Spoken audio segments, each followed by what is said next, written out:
I've got a question for you. Yeah. Is Sarah Ferguson going to write a book? Well, it's actually London Book Fair this week. So everybody's in London buying and selling books. Agents are going around. I mean, the rumours that she is trying to sell a book are everywhere. Everyone's talking about it, but no one's saying. A lot of publishers have been burned, I have to say. I spoke to at least one publisher who's been burnt in the past, promised a book by Sarah, sent in advance, and She's done tumbleweed. books before. She's done books before, but they've often been about, they've often been a little bit soft. Yeah. And I was led to believe, maybe last year, before all this all kicked off, that she wanted to talk, if she was to write a book, it wasn't going to be a tell-all, it was going to be about, just maybe like a Meghan-esque kind of book, where talking about, living your best life and stuff like that. If she was to write a book, her credibility is so low, would anyone really want to buy it? Would they want to trust it? Would they believe anything that she says in it? Well, there's two arguments here. One is that, no, she couldn't possibly do it, because to do so, she'd either have to say, I knew nothing about anything that was going on and no publisher's going to want to publish it because it wouldn't have any credibility. Or else she goes completely nuclear and says, yeah, I know absolutely everything. I want my $20 million like Harry got. You've all betrayed me. You've all thrown me on the rubbish heap. And does it in a way that tries not to open her up to legal jeopardy. I would be very cautious for the royal family about ruling it out. That's all I'm going to say. I think that it could certainly happen, and maybe it happens more in the format of an interview with Oprah or another TV channel. I mean, maybe not Oprah on this occasion, but a big TV interview paired with the book. People would want to watch it. It would be fascinating. Don't forget, Sarah Ferguson has had a ringside seat at the biggest scandals of the royal family. She would make Harry's book look like the teddy bear's picnic if she decided to tell the stories of what she has seen.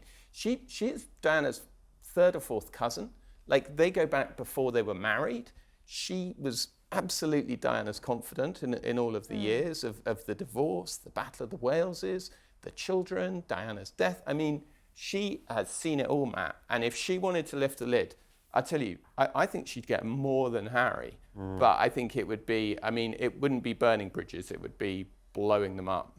Well, she's, the royal family have really no control over Sarah, because, taking away the York title, kicked her out of Royal Lodge. She's not a working royal. She's not married to anyone in the royal family. She can do whatever she wants. They've lost control of her, surely.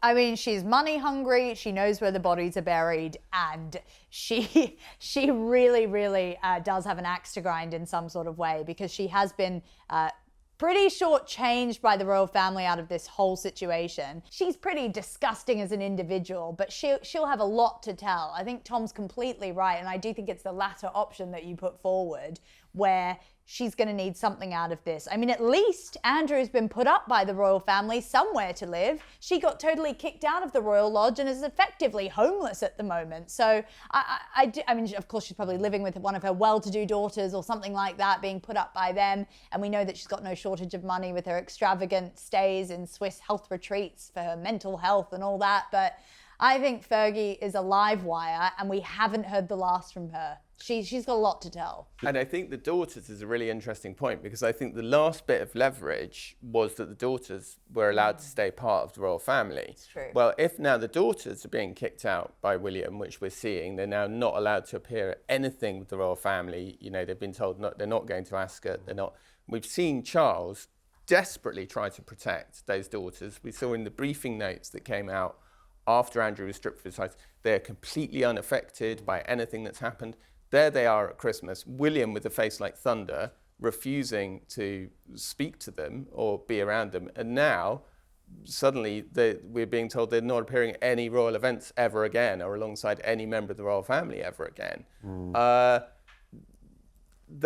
To me, that feels like the last bit of leverage they had over Sarah. I mean, obviously, Beatrice and Eugenie have not been implicated in the Epstein Files or anything like that, or accused of doing anything wrong. We'll just need to point that out. Andrew Mountbatten Windsor denies all wrongdoing, although he hasn't actually given a statement since the Epstein Files came out, but the latest we hear from him is that he denies all these allegations. But with Sarah Ferguson, I mean, she's not only got a story to tell, she's got questions to answer. And I think maybe she needs to, answer some of these questions before we start hearing her story.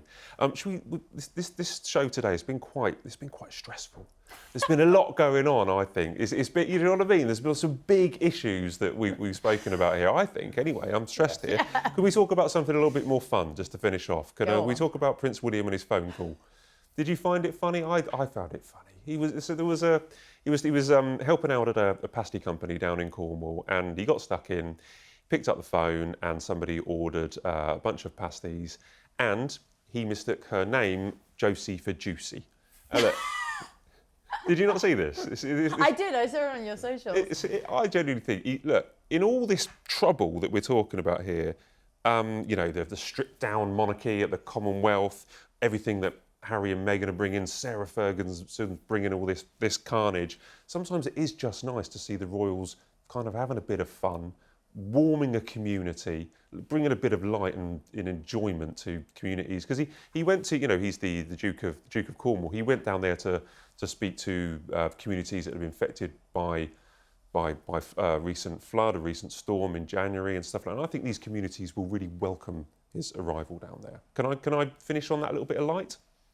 I think you can, Matt, and I think it's lovely, and I think this is traditionally what the royal family did. And I think that one of the things that people are a bit nervous, if I may say, about William and Catherine is that they seem to be suggesting that they'll be doing less of this and that they're only going to be doing one trip every 2 weeks, which in comparison to the Queen, who was doing several of these trips every week, I think it is a very important part of their job. And I don't want to sound in any way patronising or anything like that, but I think getting out to the regions, getting out to the different parts. He is the Prince of Wales, for God's sake. He should be doing stuff in Wales on a regular basis. And frankly, it's not enough just to do stuff on Instagram and post stuff on Instagram. As you say, get down there, pick up the phone at the pasty company, have a laugh with somebody, make their day, make their week. That's a story for the whole community to say, oh yeah, and he called it. I'm with you on the videos, but I feel they are making a major effort. I was in Wales the other day, and that was a huge day. It didn't seem to get much coverage, but honestly, I was there, and it was insane. And I think might be a few more this week we can't talk about, but they are really, I think they've taken all that on board. I'm kind of tired of the Instagram videos and stuff like that. I want to see them out in the communities. But I don't think we should shred them for, they've got a young family that they need to be taking care of, and we know that they're very involved. And I think, yes, the Queen, Philip was always out there doing duties, they were workaholics, but who suffered as a result? I mean, we're seeing some issues with their children now in the press, and I think maybe, Catherine is trying to focus on raising the next generation of leaders properly without some childhood problems that we're seeing the results of today. So I'd actually support them focusing on that, and also potentially hiding away out of the press publicity and the horribleness of what is going on right now, and just sort of keeping their peace until they then have to be thrust into the limelight when unfortunately the king has to step aside. Because they're going to be incredibly busy in the future. Yes. Absolutely. So they need to look after their family right now. I agree with both of you. Is that all right? Is that acceptable?